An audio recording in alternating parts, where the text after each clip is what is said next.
the Week. I'm Dara Breen. Joining me this week are Andy Parsons, Kevin Bridges and Patrick Kilty, and Russell Kane, Hugh Dennis and Milton Jones.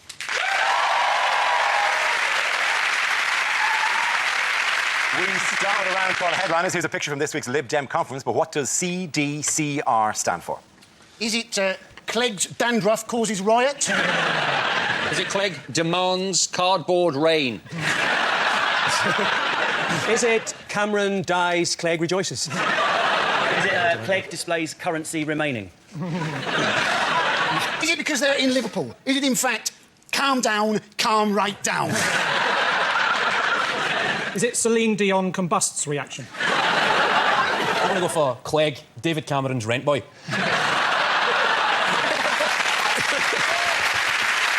Small amount of skirting around the issue, which Kevin has cut through quite dramatically there. Is it Cranberry's definite cystitis remedy? Why would they use that photograph? I don't know, how bad was Clegg's cystitis before that? I don't know, it must have been pretty bad. I mean... I've got it, Dara. Yeah. Is it conference disco concludes with river dance? No, what is the correct answer? Is it Clegg defends coalition rule? Indeed it does. Well done. Thank you very much. Yes, the answer I was thinking was Clegg defends coalition rule. This is the news that the Lib Dem leader Nick Clegg has faced criticism at the Lib Dem conference from party activists who are plagued by self-doubt and anxious about the party's future. But he's defended his role in the coalition and told party members to hold their nerve. How have the Lib Dem party members been reacting? Oh, they're furious. They've been shaving their beards off and wearing their sandals without their socks, and they've been writing Clegg as a traitor on the wall of the conference centre in their own hummus. Actually, it's not how the Liberals have reacted, it's how the Conservatives have reacted. They've been watching the television all week thinking, why the work experience people got their own conference? It's not actually going terribly well for the Lib Dems, because Clegg's poll ratings now show that he is more popular with the opposition than with his own side, which makes him the Robert Greene of politics. There's a party activist described him as a mini-me conservative when he went to. And another party stalwart said, I would trust you with my life, but can I trust you with my party? It's a rather screwed-up sense of priorities, to be honest. It's only Lib Dems at the end of the day, you know? But apparently it's half their support has gone, isn't it? And they're all saying it's because they've supported these spending cuts. They're basically talking that they're spending, cutting too quickly and will now go into this double-dip recession. And you're thinking, double-dip? You know, that is a term that is only ever used by economists and greedy people with nachos.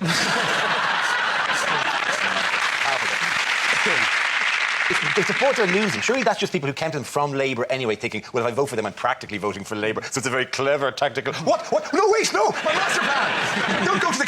You're not allowed to... Oh, you are allowed to do that. What's amazed me is that Nick Clegg seems to be soaking up, even though he's becoming ever more unpopular. How broken do you have to be by your former unpopularity to savour any attention, even if it's negative? That's like a fat, ugly girl being sexually assaulted behind a Lidl and then coming out and going, it's just nice to get the attention. He's funny, you know.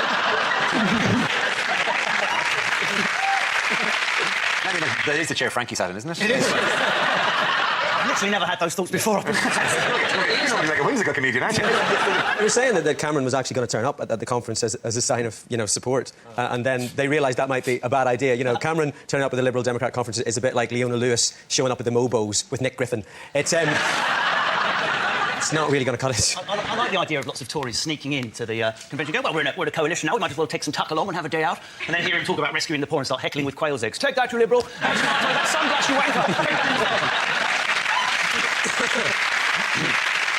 How are Clegg and Cameron getting along, by the way? They're getting on tremendously well. They are. They're really meaty. They're getting along so well, they have built a baby cupboard from IKEA together.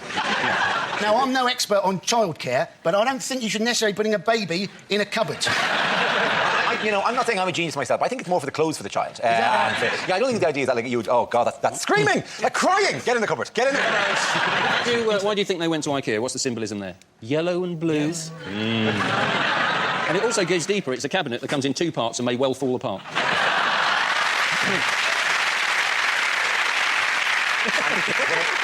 And when they make a closet for William Hague, are they going to IKEA for that? Clegg needs to start undermining Cameron. Next time they're sort of shaking hands on the lawn like that, he needs to go, where's my watch? How are the government planning to catch middle-class tax avoiders? With a butterfly net and the van from Chitty Chitty Bang Bang. It'll probably work better than the plan they have. They're planning to catch them using lie detectors. Middle-class people taking lie detector tests. It's like an upmarket version of Jeremy Kyle. And I'd like to see that. Wouldn't you like to see that middle-class Jeremy Kyle? My cleaner ran off to another family. My husband's using the wrong cutlery. You corked my Merlot! But, yeah, the idea is that, the apparently in benefit office, there are certain companies that supply software that when people ring in about their benefits, if their voice wobbles in some way, the software can pick this up and will detect that they're nervous. So now it's just going to create a breed of super accountants with really level voices. I wish you could just go like Hawking. I get Hawking doing the accounts. Hawking would be fantastic. His voice doesn't wobble and he's good at numbers. If people go, there's a black hole in Mr. O'Brien's accounts. I invented black holes. People are hiding money offshore there, and you've got to really know what you're doing with that, because I fell out of the boat 6 times. What are people saying about the coalition's public spending cuts? Are people angry with this? They're not happy, are they? They're not happy. I mean, basically, the coalition said they're going to cut, or cut down on sickness benefits. Cameron said that 900,000 people were on sickness benefits and had been for 10 years. And he said that if we thought we could actually afford that, we were deluded. And I was thinking, well, if we are deluded, does that mean we can claim as well?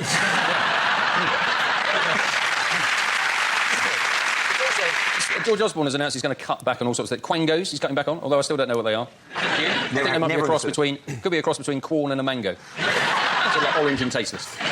David Dickinson on a stag night. My granddad's got a good way of getting around the winter fuel reductions. He's died. The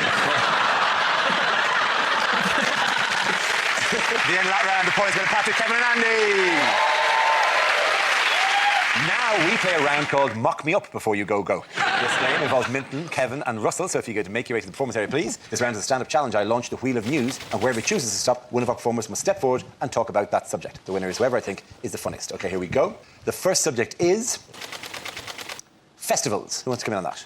Kevin.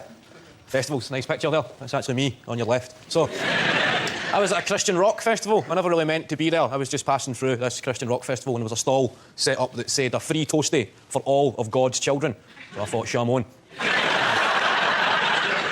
I said, how's it going, mate? Can I have a toastie? And the guy said, are you a Christian?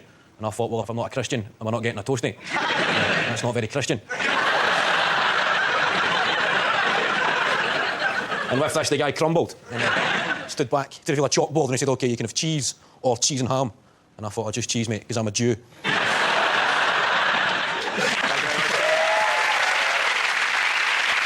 OK, let's spin the wheel again. The subject is family. Who wants to come in on that?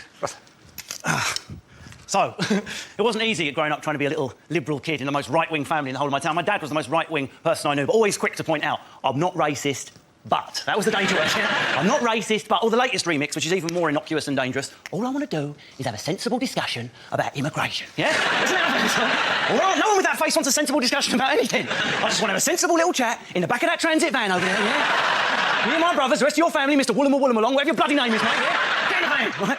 My dad even managed to be prejudiced about my first car decision. How do you even achieve that? By British or German. Do not bring Crapanese onto my driveway, boy. Not only that, but I chose a hybrid car. Part electric, part petrol, papa. Right? Another question mark hanging over my sexuality. It's the noise of it when it drove off. Thanks for Sunday lunch. Bye, Daddy.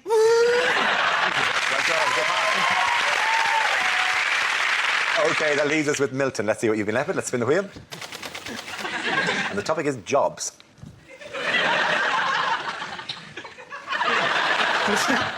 I used to work at a Christian rock festival selling toasties.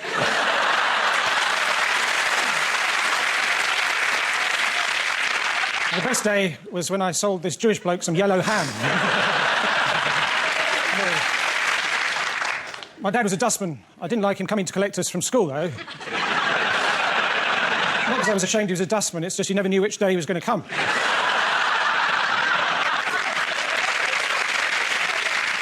The rest of my family were police marksmen.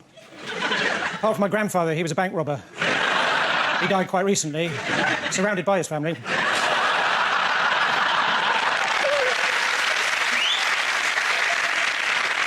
My uncle, he's a police frogman. No, sorry, he's a French policeman. I used to work in a supermarket. It was my job to hand out samples of things for people to taste. But I was asked to leave after the little cups of bleach incident. After that, I worked in a pathology lab, but I was asked to leave after one of my reports said cause of death, autopsy.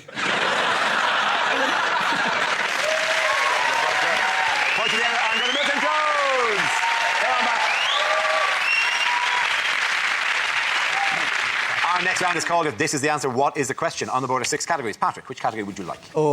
Home news. OK, home news it is. The answer is 500,000. What is the question? Is it how much money Wayne Rooney thinks a good-looking prostitute costs? Is it, in cricket, how much do you get for a no ball? Is it how many ants can safely travel in a lift?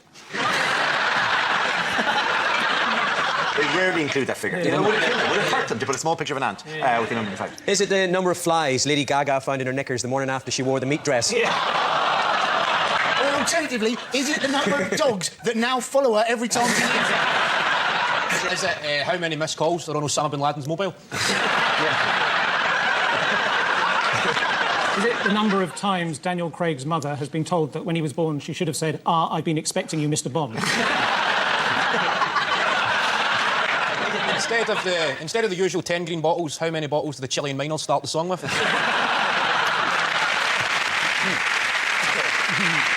Is it how many accessories has Claire actually got?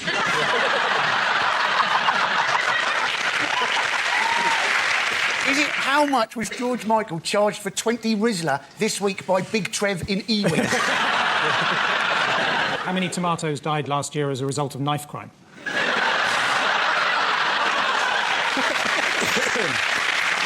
Can anyone give me the correct answer? I know what it is. It's the number of Russells working in British comedy. Is it what number most looks like a train pulling a carriage? No, it's not that. It is the number of people supposedly who saw the Pope on his travels this week. It is indeed. Well done, Andy Parsons. Thank you very much. Yes, the question I was looking for was, according to press reports, up to how many people turned out to see Pope Benedict XVI during his 4-day visit to the UK? The Pope's state visit has drawn to a close, with the Vatican and UK commentators proclaiming the trip to have been a wonderful success. Prime Minister David Cameron praised the Pope for raising searching questions and challenging the country to sit up and think. Was the visit a success? Well, he seemed to be having fun in his Pope-mobile, didn't he? He did! You know, how would you deny him that crack? I'm guessing the Archbishop of Canterbury was a little bit jealous. He hasn't got a Pope-mobile, has he? He's only got a Nissan Micra. When he goes on tour, he's just going to have to stick his head out the sunroof. So he must have had a magnificent time, because he went to Glasgow, Vauxhall and Birmingham. You can't say we're not charming him with our most wonderful scenery. That was a natural tourist itinerary. Yeah. Lovely to see the Pope there doing his impression of Nick Clegg at conference. He's quite a small guy, isn't he? The Pope? He's quite, you know, that's the normal chair. Maybe that's a big chair. He does look like a ventriloquist doll that's been left there. So it was papal this, papal that, but it is a safe and secure way of buying stuff on the internet. The other atheist, he did launch. Now I thought this was quite. He did launch an attack on atheism and aggressive secularism. The Pope, which is quite interesting because a lot of people, including on the show, do the Nazi joke about the Pope. And then the first time he opened his mouth, he went, "Atheists are like Nazis." And you go, "Touche, Il Papa." I tell you that very good. I like what you're doing. Right? I was watching it on Sky News, the Susan Boyle gig. I don't mean to refer to the Pope's visit as a Susan Boyle gig, but when she was on, it was Susan Boyle and Michelle McManus. Didn't they? The ideal lineup for a celibate man. But there was 2 rows of empty seats, and the commentator on Sky News said, if you're wondering why these are empty, this is the VIP section, and they'll be empty until the Pope arrives. Now, what kind of message is that? And there's a bouncer there going, yeah, God loves you all equally, but if your name's not on the list, you're not getting in. To be honest, that is actually the essence of Catholic faith. That is St. Peter in a nutshell. They should have just dressed them all up with beards and robes and stood them aside and made all the gates pearly and just gone, no, get used to this. No. How did one reverend describe the open-air event in Hyde Park? I think he said it was like Glastonbury with God. He did, actually, yeah. Yeah, it is. Well, this is what it looked like, you know. It was hosted by Carol Vorderman, wasn't it? Yeah. I don't know quite why she was there. Maybe she was encouraging the faithful to repackage all of their normal prayers into one more easily manageable prayer. From one large monthly confession. The only thing that would have made it better is if they had have actually just day released George Michael to drive the Pope mobile just for one day. Yeah. Just, you know. Catholic bishops tried to make the church language more user-friendly for staff, because there would have been non-Catholic security staff and functionaries and sound staff and lighting staff who would have used it. So they needed to make their language, to offer a glossary. And we're not making this up. They gave out a pamphlet with the title The Papal Visit to the UK 2010, Some Helpful Terms, where they would explain the terms so that people would say, if it said congregation, that is what you would refer to as the audience. The Mass is a gig. No. No, genuinely, sacristy is backstage. And genuinely, and Pope was what you would call a headline act. You know the news which pop star has been sent to jail? George Michael, which has completely showed him, hasn't it? Driving around late at night looking for drugs and man sex, so they lock him up in a place full of drugs and man sex. It's basically like locking burglars up for 2 months in Curry's. But it's, what he was done for, of course, is driving his Range Rover into a branch of Snappy Snaps in Hampstead, isn't he? He went right in through the window, didn't he? He did. I just wondered whether he was trying to recreate Wham, but as a sound effect. There's a picture of the front of Snappy Snappy. Wham! At the point where he smashed. Wham! By George. See, I like George Michael. I'm a big fan. I like George Michael's music. He fell asleep, didn't he? At a traffic light. How quickly can you fall asleep? Oh, it's red. This better hurry up. Oh, red amber. Someone in the court case said, when did the collision occur? And his lawyer went, towards the end of the journey. It's a shame it's happened this week, because now the Pope has gone home with his album Careless Whisper unsigned. It's interesting, though. How do you test people? I mean, I know how drink driving works, right? But how do you do dope driving? I mean, drink driving, you're blown to a breathalyser. If it goes from green to red, they arrest you. So dope driving, you're blown to a breathalyser, and if you go, oh, look at the lovely lights. Is that how it works? If you inhale on the breathalyzer, that's how you know. Yeah.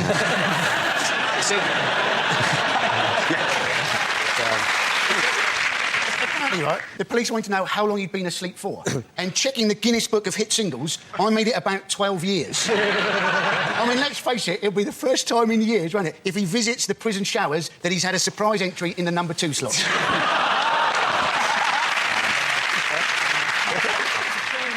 I can't support that kind of material on this show.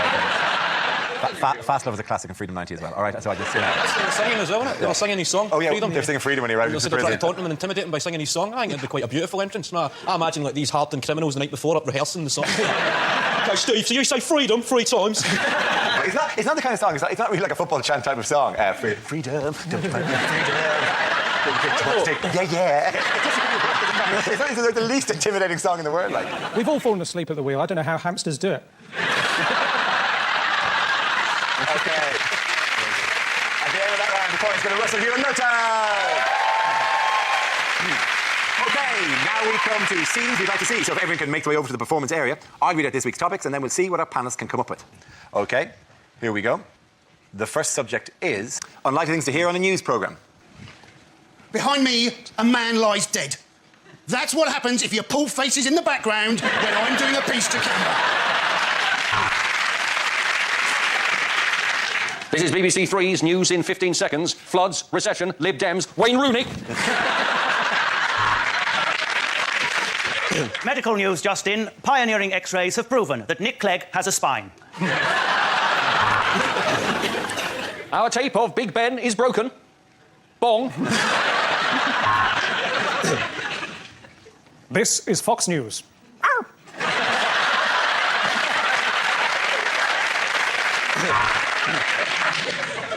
Freed Lockerbie bomber Adolbasa Al-Megrahi has died.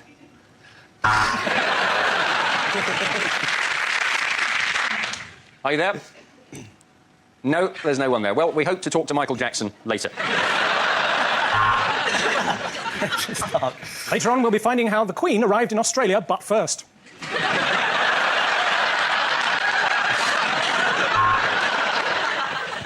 Finally, economic news. We're fucked. Good night. There is still an embargo on revealing the footballer at the centre of this sex case. This is Brian Henderson outside John Terry's house. Sorry. Protesters set fire to cars and blocked the carriageway for several hours in protest over something or other, bloody French.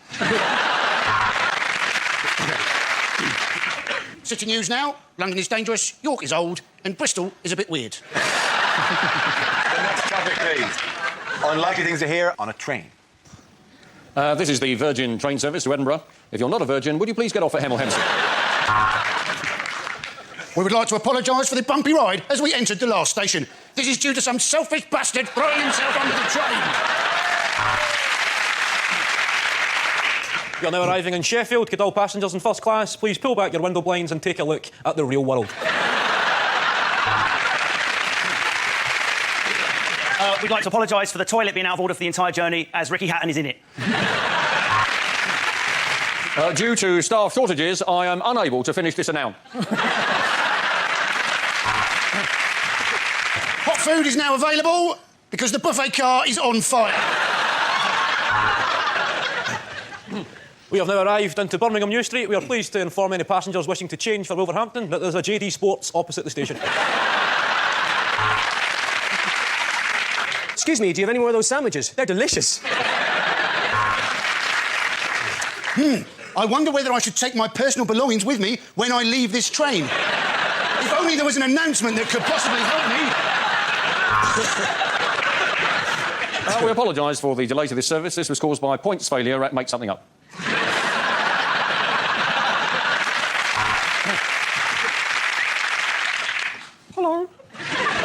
this is the train speaking. I know we're running a bit late, but don't worry, I know a shortcut. Could the passenger causing a disturbance in the quiet coach please settle down and stop shouting about your heart medicine? Would the driver please contact the guard? We have no idea where you are.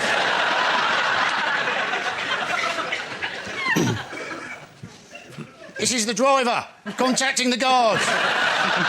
Where am I? At the end of that round, the points go to Patrick, Kevin and Andy. And that is the end of the show. This week's winners are Andy Parsons, Kevin Bridges and Patrick Kilty. Commiserations to Russell Kane, Hugh Dennis and Milton Jones. Thank you for watching. I'm Dara Breen. Good night. The Rob Brydon Show, tomorrow night at 10 on BBC Two. James Corden drops by for a chat, and there's music from Mark Ronson.